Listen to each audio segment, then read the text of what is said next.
లేకపోతే ఆ అమ్మాయి దగ్గర డబ్బులు లేవు, పూర్ ఫ్యామిలీ, ఈ అమ్మాయి మీద చేస్తే మనకు వ్యూస్ రావు అని మీరు భయపడ్డారా? మీరు జర్నలిజం అని మాట్లాడుతోంది దేనికోసం? వ్యూస్ కోసము, డబ్బుల కోసమేనా? అప్పుడప్పుడన్నా ప్రజలకు ఉపయోగపడేది చెయ్యాలి కదా, మరి ఎందుకు చేయట్లేదు మీరు?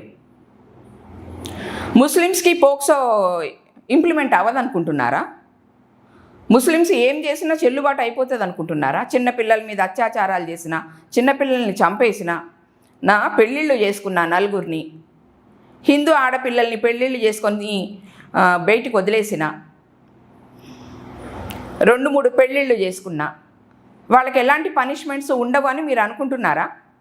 లేకపోతే ముస్లిమ్స్ జోలికి వెళ్ళడం ఎందుకు, వాళ్ళతో పెట్టుకోవడం ఎందుకు అని భయపడుతున్నారా?